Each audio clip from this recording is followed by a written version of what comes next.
Hello from the greenhouse. Things are still growing. Happy plants. I figured I would do a opposite kind of a video. I've been shooting a lot of VR stuff and I think it's really cool. I hope you do too. But I think it's also important to remind people of the opposite. Right? There's the yin and the yang. And nature is the yogic counterpose to the internet and technology.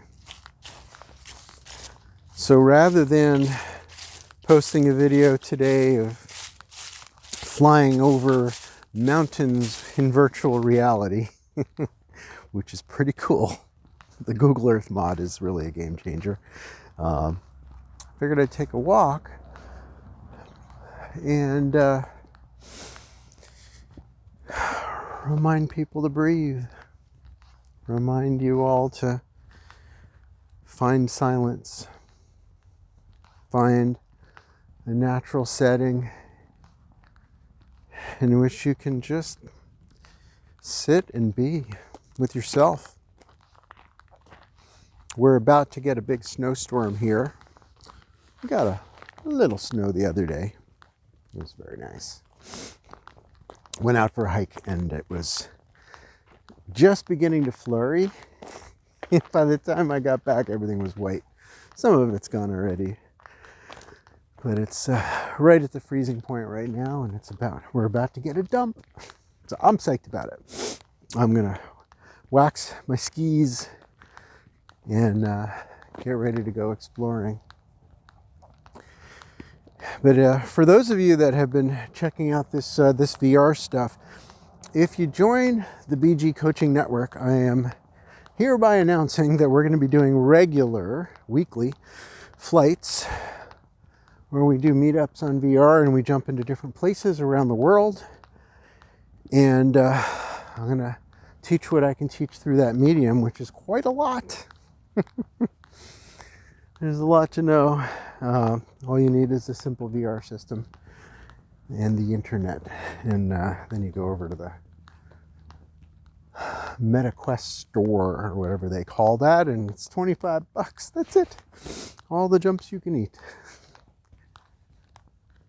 So hopefully you guys will check that out, join the network, and not only do the jumps, but we have weekly meetings where we discuss all kinds of things. And yes, of course, the primary focus for the past 4 years has been skydiving. But after a while, you realize, well, there's other stuff we could be talking about that's equally important. So perhaps if you're looking for something new, perhaps if you've gotten to the end of the internet and you can't watch any more of Hollywood's violence, maybe you'll head on over to BG Coaching and see what's there. Over 400 hours of recorded Q&A, great discussions. I mean, really good stuff. From basic skydiving to philosophy, and of course, advanced skydiving. I think you'll absolutely love it. And the people that are part of it are just wonderful folks of all skydiving experience levels, but also just really nice folks that will become your friends if you join the network. So I feel the breath. I love that. When I start up the hill and I start breathing a little heavier, I just figured if you're not going to get out, at least you can see some of this. Just over here are the bee boxes. And that's a really important part of our ecosystem. The pollinators working with the flowering plants to bring oxygen and food it is vital that we keep our bee populations healthy. It's vital that we keep our forests natural and learn which of the species are invasive and need to get weeded out like a garden, and which need to be maybe planted and regenerated because of the deforestation changing the nature of the balance. There is a great deal that we do not understand as humans, and we like to use big words and fancy technology to justify how we are the master and commander of this planet. But I think the planet would do just fine without us. Maybe better. But it's very easy to get on a downward spiral with that kind of a thought system, because humans are not a scourge. We're beautiful. We're just a little wasteful, a little messy, and a little short-sighted. Not everybody, but as a collective, we're just, children. So I don't think that the solution to the ecological balance issue is going to be hating humans. I don't think it's going to be negative at all. It's going to be a productive, constructive mindset that begs the questions, what can we do differently? What other options are there for heating our homes and operating our transportation systems? Where do we get our food? Do we need to get food from the other side of the world?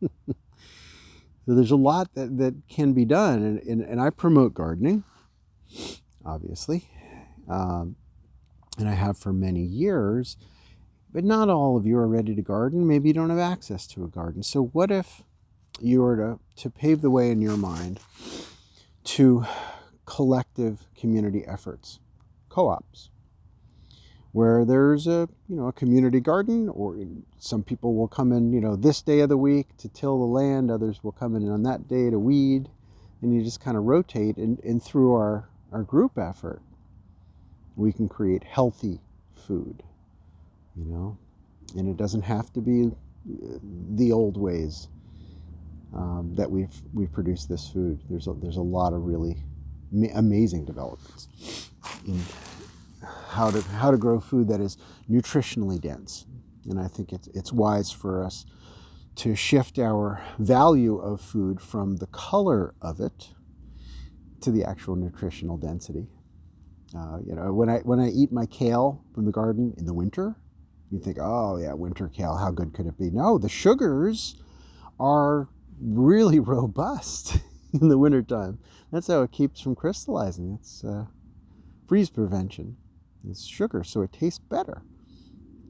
And that and many other wise ideas are available on the internet, at the library, through your friends' networks, and through the connection to the food supply system. We can have more influence. And as a result, we can be healthier and not rely on a healthcare system that's in need of an upgrade. And that'll happen in time. But in the meantime, we got to think locally. We got to live locally. So that's my short message for today. I hope you all are having a blessed, wonderful day, and that you're preparing for the snow, not in a fear-based way, but in a pragmatic way, if you're getting snow, like a lot of the world is right now. Get out and enjoy it. Set aside your winter gear now, put it in a special place where you got your wool socks and everything that you need, and you get out here so that you can see the forest for yourself. not just through somebody's videos. I dearly love you all, and I wish you well on this beautiful day.